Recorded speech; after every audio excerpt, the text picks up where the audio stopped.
Everything is inspired by the teaching of His Divine Grace, A.C. Bhaktivedanta Swami Prabhupada, founder and charter of the International Society of Krishna Consciousness.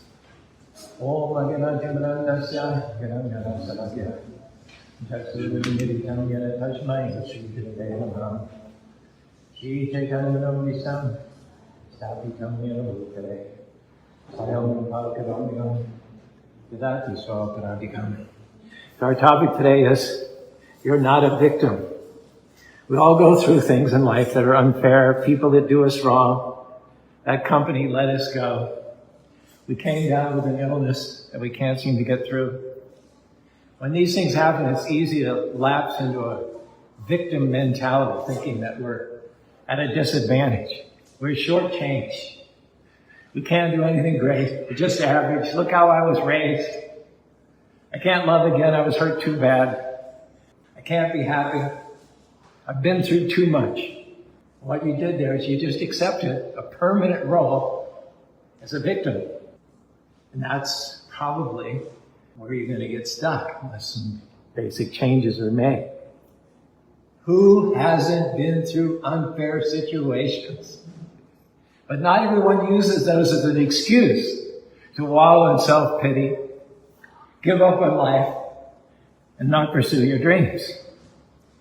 We are the persons we are today because of decisions we've made, and we're also the persons we are today because of the decisions we've not made. Because here's the truth. To not decide is to decide to be a victim. Victim of circumstances, victim of others, victim of paralysis. If we don't decide ourselves, become proactive, and take our own destiny in our own hands, somebody else is going to decide for us. And a lot of us don't see that. We don't see how our apathy, our being stuck in a rut, is rooted in this victim's mentality. All we see are the excuses. I would develop my gifts more thoroughly, but my friends and family don't support me. I would pursue a healthier job, but I need the money and security that my present one offers. I would grow in my relationship with my spouse, but she's not interested. I would devote myself more fully to spiritual growth, but I just can't find the time. I would realize more of my potential, but no one will help me. See what's happening there? The when-then syndrome. When I find the time, then I'll figure out. When I feel confident, then I'll use my gifts. When my boss is more supportive, then I'll perform better. When my spouse is more affirming, then I'll work on my marriage. But the truth is, if you're not taking the reins in your own hand, if you're not actively pursuing the kind of person that you want to be, then the default position is you're actively becoming the kind of person that you don't want to be. Not to decide is to decide. Ask yourself, what do you enjoy more than anything in the world? What rings your bells? What makes your heart go faster? What's your passion? There you'll find are your God-given talents and abilities. Now, wouldn't it be the most exciting, the most adventurous use of the time we have on earth to use those in the service of the all-powerful Lord who gave them to us in the first place? Here are some words by Howard Thurman. Ask yourself, what makes you come alive? And then go do that. Because what the world needs is people who have come alive. Take the hand that you've been dealt with and make the most of it. Nothing that's happened to you has stopped your destiny. Not that person that did you wrong, not that person that walked away. That may have been painful, but they did not have the ability to ruin your life. They didn't have that much power. If they could stop God's plan for your life, then they would be bigger than God himself. So don't let one bad break, one injustice, one difficult season cause you to get all sour, walk around with a chip on your shoulder. And when we go through loss, when things happen to us that we don't understand, that boo-hoo, poor old me, victim mentality comes knocking at the door. Now you have a choice. Are you going to open the door? Bitterness, discouragement, thinking that you're a victim of your circumstances, a victim of loss, a victim of the unfair boss, a victim of the sickness? Or are we going to believe that God is in control, He's ordering our steps, and ultimately His plans for us are good? Instead of having a victim mentality, switch over to a victor mentality. That bad break, it may have been tough, but it's not the last chapter in your story. That loss, that sickness, that injustice doesn't have to limit the whole rest of your life. Fact is, if you keep a good attitude, pass the test, treat people fairly even though they may not be treating you fairly, then Krishna is going to take you through that trouble and pay you back double what you lost. If you persist, keep trusting the Lord and have faith, you will see double. Krishna is going to make it up to you with interest. It may be unfair, but God is Himself a fair and a just God. He saw what happened. He knows who hurt you. He knows what you lost. He knows what it is that you're struggling with. And He's not going to just bring you out. He's going to bring you out better. But you have to do your part. Get rid of that victim mentality. Quit dwelling on who hurt you, what you lost. You are not a victim. If you stay in God's service, keep Him first place, keep chanting Hare Krishna, Krishna Krishna, Hare Hare, Hare Rama, Rama Rama, Hare Hare, you're going to live a life of victory. Sure, that bad break wasn't fair. You didn't like it. But what you can't see is it set you up for double. That boss who overlooked you, you did all the work on the project and he took the credit. You could feel like a victim, but no. Get ready. Krishna's going to, what? Make it up to you. That sets you up not for loss, not for defeat, but for promotion, increase, favor, like it wouldn't have seen had that not happened in the first place. Hare Krishna, Krishna Krishna, Hare Hare, Hare Rama, Rama Rama, Hare Hare. Here's the key.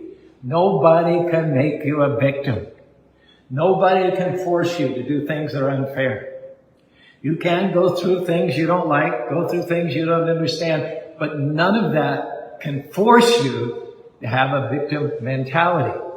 You are the one who has to give yourself permission to drag your feet, have your chin on the ground, slope your shoulders, and go around all defeated and depressed. That is a choice that you had to have made.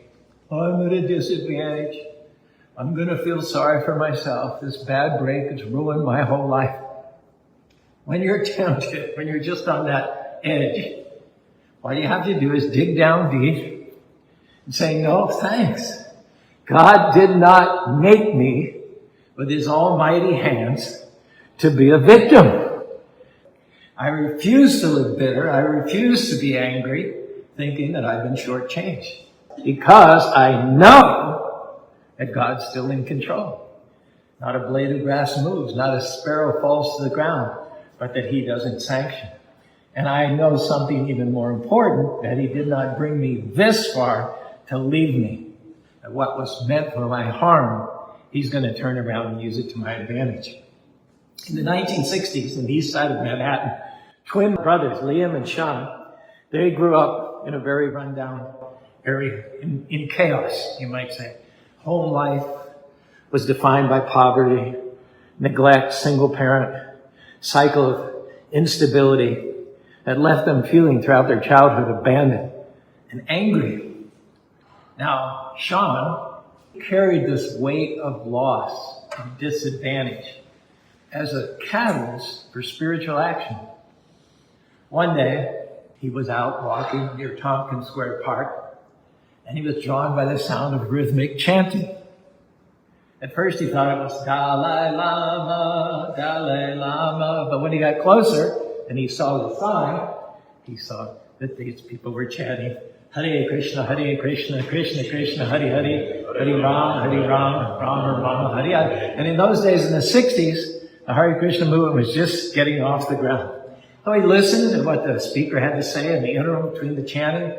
You're not this body, you're an eternal spirit soul. Suffering is temporary. True joy comes from connecting with your source, whom we call Krishna, the Supreme Lord. Sean embraced the teachings.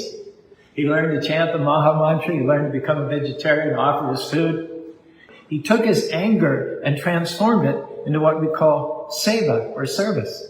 Started cooking for the devotees, cleaning the small storefront temple, distributing spiritual books.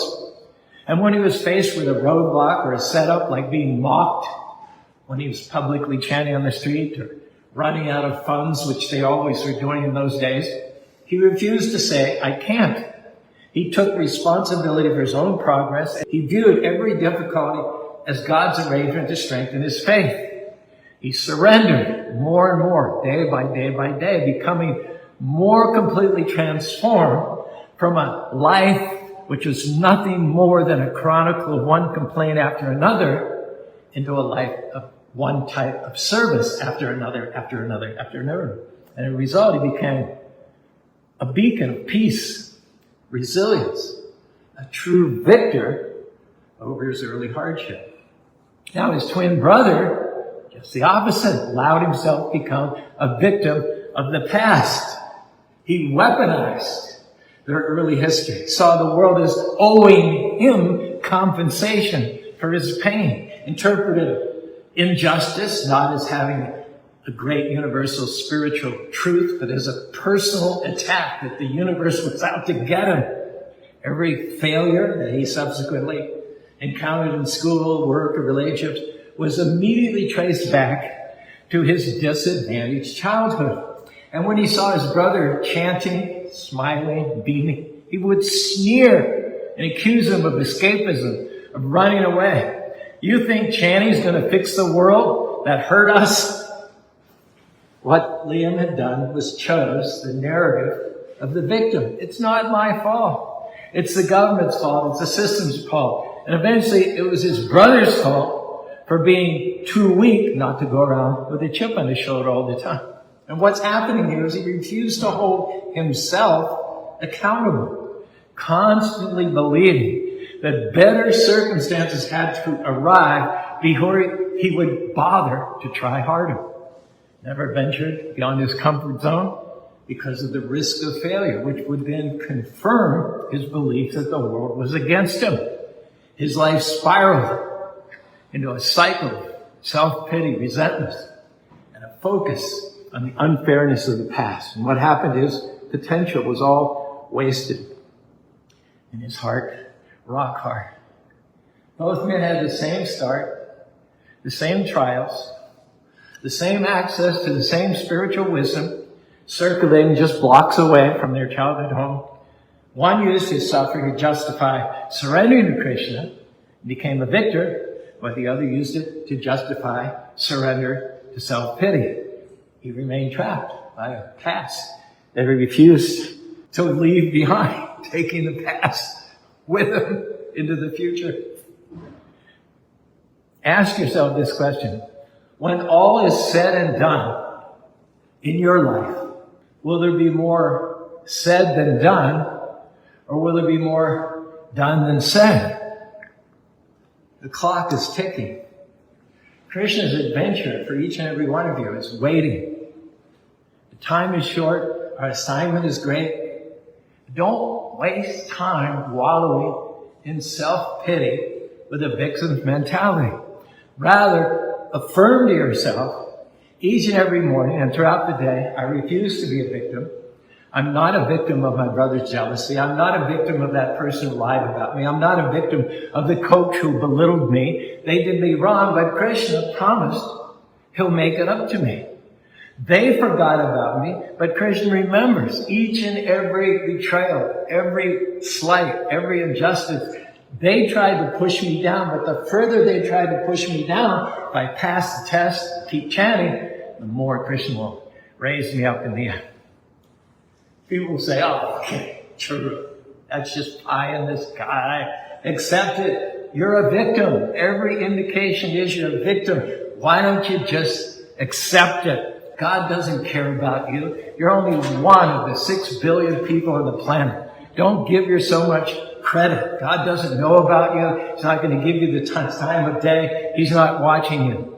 Yes, He is. He promises in the Bhagavad Gita that He's in the heart of every living being. He's the source of knowledge, remembrance, and forgetfulness. Krishna is watching. Krishna sees me shaking off the self-pity, doing the right thing, even when it's hard. Be good to people that weren't being good to me. Giving it your best, even when you're not seeing that breakthrough that you've been hoping for. Krishna, God Himself, descended onto earth from the spiritual world 5,300 years ago to show us who He really is and to offer us His protection, His power, His love, and to invite us to come back to home, back to Godhead. No matter what you're facing at the moment, no matter how long you've been facing it, Krishna's promise hangs up there eternally, telling us that He has victory in store for you. Prabhupada said these words: Krishna's giving protection, but not as much as He wants to give you protection. Why? Because you deny to accept it. Because you deny to accept His protection, therefore He's giving you protection only as much as you want. And Prabhupada goes on to say, if you want full protection, His promise is there in the Bhagavad Gita. Sarva dhamman parityagya. Give up your manufactured, concocted, puny, man-made means of protection and surrender to the Almighty Lord. Then you're going to get real protection. The whole narrative of the 5-year-old prince, Prahlad Maharaj, in the 7th canto of the Srimad Bhagavatam is a great example of a devotee choosing the victor's mentality over that of the victim, even in the most extreme circumstances. Prahlad was born under unfair circumstances. He was born in a whole race of demons. Not only was he born in a whole race of demons, but he was born as the son of Hiranyakashipu, the king of the whole race of demons, who happened to also be the most powerful king in the universe at that time. And he harbored an intense enmity towards Lord Vishnu. Lord Vishnu had killed his brother Hiranyaksha. Prahlad, however, having heard about Krishna from within the womb of his mother, was a staunch devotee of Vishnu. So his father considered that his son's devotion to his enemy was the worst kind of a betrayal. Prahlad had already been born in what might be called a victim circumstances, and now his own father does everything that he can do, the most powerful king in the universe, to a 5-year-old boy, to further victimize his son. He tried to kill him. Imagine. By poisoning him, throwing him over a cliff, putting him under the feet of a war elephant, throwing him in a pit of cobras, into a raging fire. Prahlad withstood it all by, number one, he never forgot his identity. He was a spirit soul. Soul can't be cut by weapon, burned by fire, withered by wind, or drowned by water. So he thought, my father may be the most powerful person in the universe, but he's not powerful enough to kill me, the soul. He understood that about his true identity, distinct from the body and the bodily circumstances. That prevented him from being emotionally paralyzed by the pain that was inflicted on his body. Second, he had a resolution to be cool and calm no matter what happened. And he could be that because, number one, he was fearless. He had nothing to lose. And he was also blissful. And all of that is chanting, Hare Krishna, Krishna Krishna, Hare Hare, Hare Rama, Rama Rama, Hare. Smiling. His father was fit to be tied. And he was constantly thinking that no matter what happens to me, Krishna's going to use it for my good. And so he didn't resort to denial or self-complaint or even self-defense. Not a finger did he lift in his defense. Thirdly, radically surrender. Not 10%, 20%, 50%, 70%, but 100% surrender. This is called Saranagati, trusting absolutely the Supreme Lord's protection and his plan. He knew that the temporary power of his father was in fact coming from Vishnu.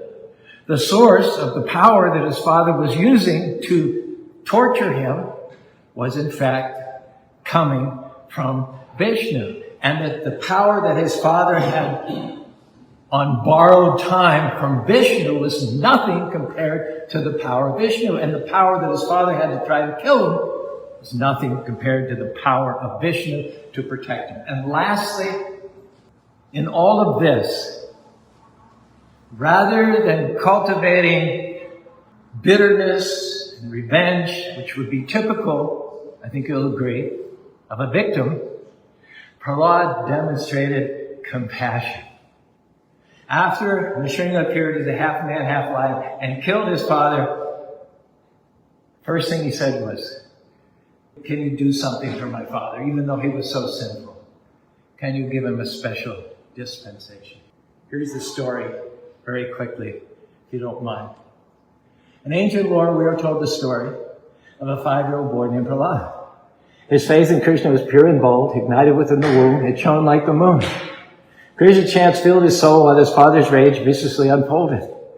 His father, Hiranyakashipu, a demon king, demanded worship and decreed that everyone his praises sing, but Prahlad's heart yearned to be free. Father used threats and torments to break his son, the spirit to destroy.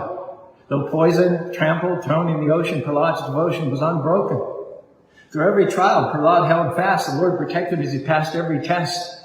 Even Holika, the demoness of fire, herself was burned in flaming fire. To kill the demon, the Lord appeared from a pillar as Narayana, half man, half lion. With a mighty roar, he tore the demon apart. And Prahlad prayed to the Lord with tears in his eyes, "Lord, please hear my cry. Though my father was blinded by pride, consumed by hatred, break into his darkness, let mercy preside." Prahlad's devotion conquered all. The Lord did make an exception for his father, and out of his broken body offered redemption for his soul. May the story of Prahlad be forever told. His faith was untamed despite a demon king's rage. Devotion was his armor, come what may. Krishna's names never left his lips. May the fame of those who proclaim the glories of the Lord live forevermore. So Prahlad's life, I think you'll agree with me, demonstrates that the victor's mentality is not about conquering external enemies, but conquering the internal enemy of despair, self-pity, attachment to temporary outcomes, by taking absolute shelter of the Supreme Personality of Godhead. He converted every calamity into an opportunity to deepen his remembrance of and attachment to Krishna. Hare Krishna, Hare Krishna, Krishna Krishna, Hare Hare, Hare Rama, Hare Rama, Rama Rama, Hare Hare. Don't misunderstand this. We're not minimizing disadvantaged circumstances. We know some things, many things, are not at all easy. But we also know that you can't move forward if you're playing the victim role. It was painful, but staying a victim will keep you in pain. It will bring more headache unless and until you turn it over to Krishna and live from a place of wholeness, peace, victory. Negative things may have happened. Of course, nobody's an exception. But don't let what you've been through become your identity. Don't become known as the person who went through a divorce. The person who went through that tragedy. The person who lost that loved one. The person who lost their job. That's not who you are. That's what happened to you. Every unfair thing, our message today has set you up for victory. Now you can't have great victory without great challenges. Krishna would not have allowed those challenges unless He had a great destiny in store for you. Now do your part. Take the hand you've been dealt with and make the most of it. If you do this, I believe that what was meant for your harm, Krishna is going to turn to your advantage. Like Prahlad Maharaj and all the heroes of faith, you are going to turn defeat into victory, turn your challenges into chances for promotion, restoration, healing, freedom, abundance, the fullness of your destiny in this life. Next life, you're going to go back to home, back to God. Well, thank you. That's our message today. And if any of that resonated with you, you're welcome to raise your hands and say along with me, Hare Krishna, Hare Krishna, Krishna Krishna, Hare Hare, Hare Rama, Hare Rama, Rama Rama, Hare Hare.